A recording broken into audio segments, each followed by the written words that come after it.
खुलुमबाय बेयो बड'लेण्ड इंखं टेलिभिजन दिनै 10 फेब्रुवारि 2021 बुधबारखालि सानसेनि बरादखौ नोंथांमोननि खाथियाव लाबोदों आं सदानन्द दैमारिया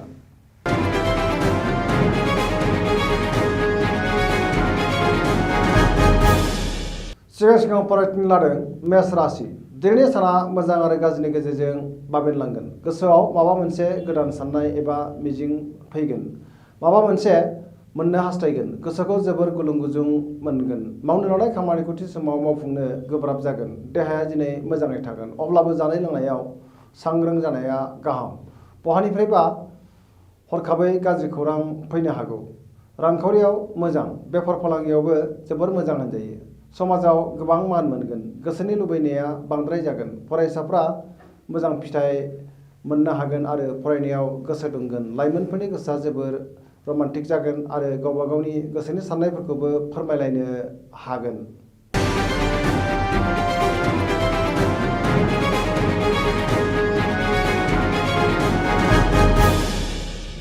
वृष राशि दिनैनि साना बारा मोजां नङा गोसोखौ जोबोर गुलुं गुजुं मोनगोन गोसोनि साननायफोरा देबार नांगोन गोसोनि बोलोआ लोरबां जागोन मावनो लानाय खामानिखौ थि समाव मावफुंनो गोब्राब जागोन रांखावरियाव मोजांद्राय नङा नाङा फाङा खरसाया बांगोन बेफार फालांगियाव मोजांद्राय नङा बहाबा थाङोब्ला लामा सामायाव सांग्रां जानाया गाहाम जाब्रबथायनि आसा दङ न'खराव बिसि फिसायनि गेजेराव अनलायनाय फैगोन देहाया मोजाङै थागोन सेंग्रा सिख्लाफ्रा जोबोर रमान्टिक जागोन आरो गावबा गावनि गोसोनि साननायफोरखौबो फोरमायलायनो हागोन फरायसाफ्रा फरायनायाव गोसो दुंखांगोन नाथाय मोजां फिथाइ मोननो हानाय नङा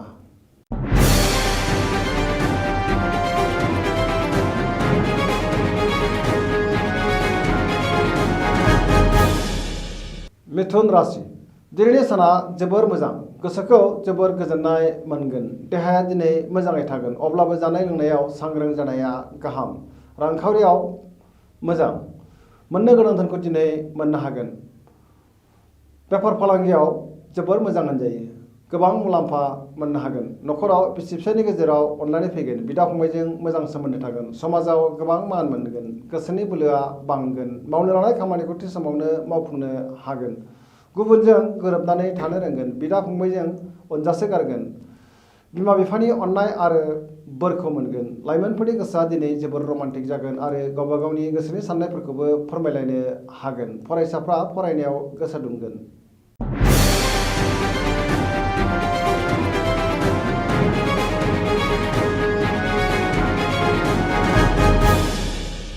कर्कट राशि दिनैनि साना जोबोर मोजां गोसोखौ जोबोर गोजोननाय मोनगोन मावनो लानाय खामानिखौ थि समावनो मावफुंनो हागोन रांखावरियाव जोबोर मोजां बेफार फालांगियाव जोबोर मोजां होनजायो देहाया मोजाङै थागोन गुबुननि हेफाजाब मोननो हागोन गुबुननि गोसोखौ गोरलैयैनो बोनो हागोन न'खराव बिसि फिसायनि गेजेराव अनलायनाय फैगोन बिदा फंबायजों मोजां सोमोन्दो थागोन अदेबानि सोरबा गुबुना गाज्रि नोजोर होखोमानो हागौ सांग्रां जानाया गाहाम समाजाव मान मोननो हागोन गोदान खामानिखौ एबा गोदान प्रजेक्टखौ दिनै जागायजेननो हागोन लाइमोनफोरनि गोसोआ दिनै जोबोर रमान्टिक जागोन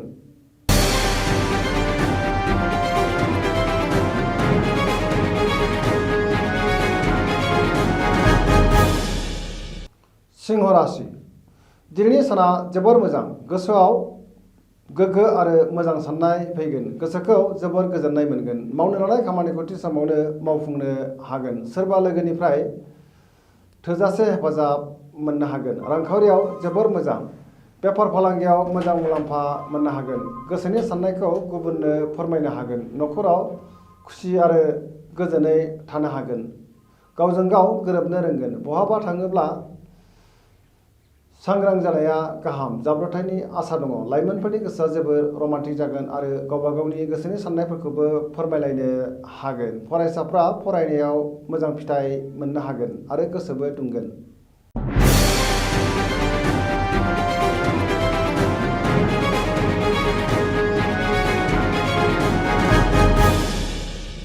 कन्या राशि दिनैनि साना मोजां आरो गाज्रिनि गेजेरजों बाबेनलांगोन गोसोआव जोबोर गुलाय गुजाय साननाय फैगोन माबा मोनसे गोदान थांखि लानो गोसो जागोन मोजां सानखांनो रोंगोन देहाया दिनै मोजाङै थागोन रांखावरियाव जोबोर मोजां बेफार फालांगियावबो मोजां होनजायो गोबां सुबुंजों लोगो मोनलायगोन आरो खामानि मावनो खाबु मोनगोन। न'खराव बिसि फिसायनि गेजेराव अनलायनाय फैगोन। गोबां खामानियाव मुखुब थानांगोन। फरायसाफ्रा फरायनायाव गोसो दुंखांगोन आरो मोजां फिथाइ मोनगोन। लाइमोनफोरनि गोसोआ जोबोर रमान्टिक जागोन। गुबुनजों बांद्राय राव बुङोब्ला नाथाय खहा जानोबो हागौ, मानोना गुबुना गोरोन्थि बुजिनोबो हागौ।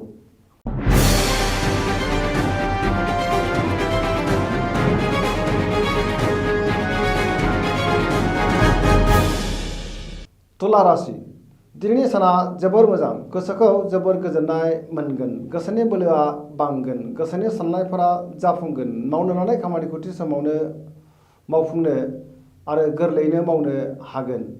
देहाया दिनै मोजाङै थागोन। रांखावरियाव जोबोर मोजां। मोननो गोनांखौ दिनै मोननो हागोन। न'खराव बिसि फिसायनि गेजेराव अनलायनाय फैगोन। बिदा फंबायजों मोजां सोमोन्दो थागोन। बिमा बिफानि अननाय आरो बोर मोनगोन। समाजाव गोबां मान मोननो हागोन। बेफार फालांगियाव मोजां मुलाम्फा मोनगोन, नाथाय अब्लाबो खरसाया बांसोगारगोन। गुबुनजों बाख्नाय जागोन। मोखाङाव मिनिनाय फैगोन। फरायसाफ्रा फरायनायाव गोसो दुंखांगोन। लाइमोनफोरनि गोसोआ जोबोर रमान्टिक जागोन आरो गावबा गावनि गोसोनि साननायफोरखौबो फोरमायलायनो हागोन।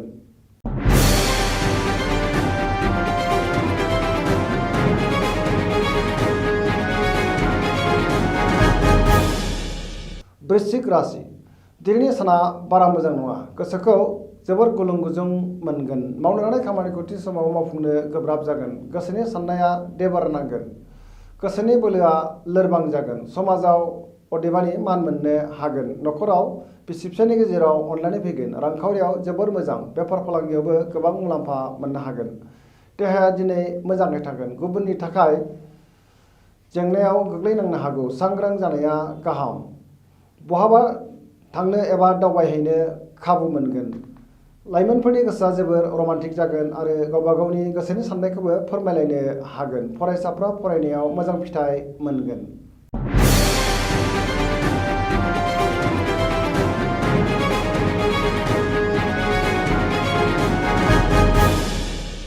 धनु राशि दिनैनि साना जोबोर मोजां। गोसोआव बोलो बांगोन। बहाबा थांनो गोसो जागोन आरो मुलाम्फाबो मोननो हागोन।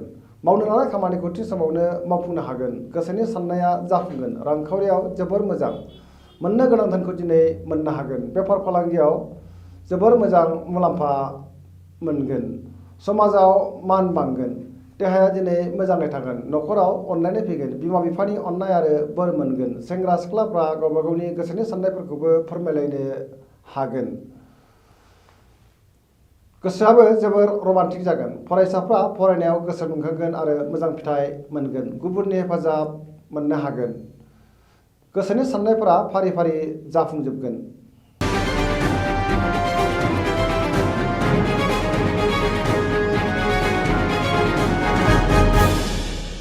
मकर राशि दिनैनि साना जोबोर मोजां। गोसोखौ जोबोर गोजोननाय मोनगोन। देहाया दिनै जोबोर मोजां थागोन। गोसोनि साननायफोरा जाफुंगोन। सिगांनि बबेबा आद्रा खामानिखौ दिनै गोरलैयैनो मावफुंनो हागोन। रांखावरियाव जोबोर मोजां। मोननो गोनां धोनखौ दिनै मोननो हागोन। बेफार फालांगियाव गोबां मुलाम्फा मोननो हागोन।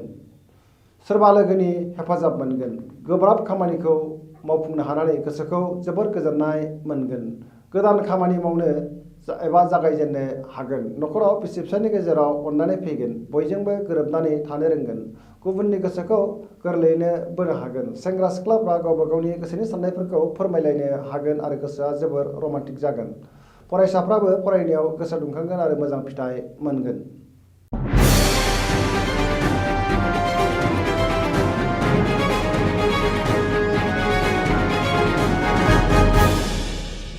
कुम्भ राशि दिनैनि साना बारा मोजां नङा। गोसोखौ जोबोर उरां फारां मोनगोन। गोसोआव नेगेटिभ एनार्जिनि गोहोम गोग्लैगोन। मावनो लानाय खामानिखौ थि समाव मावफुंनो गोब्राब जागोन। रांखावरियाव बारा मोजां नङा। नाङा फाङा खरसाया बांगोन। देहाया मोजाङै थागोन। अब्लाबो जानाय लोंनायाव सांग्रां जानाया गाहाम। न'खराव बिसि फिसायनि गेजेराव अनलायनाय फैगोन। बेफार फालांगियाव मोजां मुलाम्फा मोननो हागोन। गोदान खामानिखौ जागायजेननायानो दिनै गाहाम। गुबुननि सुबुरुन लानांगोन। ससियेल मिडियायाव जेबो कमेन्ट होआब्ला गाहाम, नङाब्ला गुबुना गोरोन्थि बुजिगोन आरो दान्थे बिदान्थेया बांसिन जानो हागौ। लाइमोनफोरनि गोसोआ जोबोर रमान्टिक जागोन।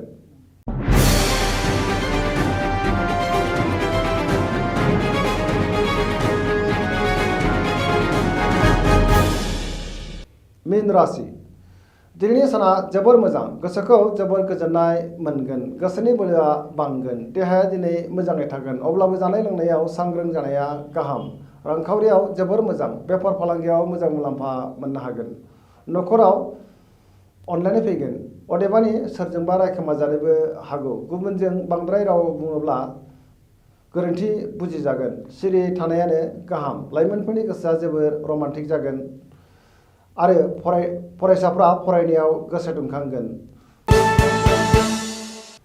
दिनैनि राशि फरायनाया एसेनोसै जोबनायाव बेखौनो खावलायो जाहाथे नोंथांमोना सानफ्रामबो जोंनि बे बड'लेण्ड इंखं टेलिभिजनखौ नायबाय थायो आरो साबस्क्राइब खालामो एसेनोसै गोजोन्थों।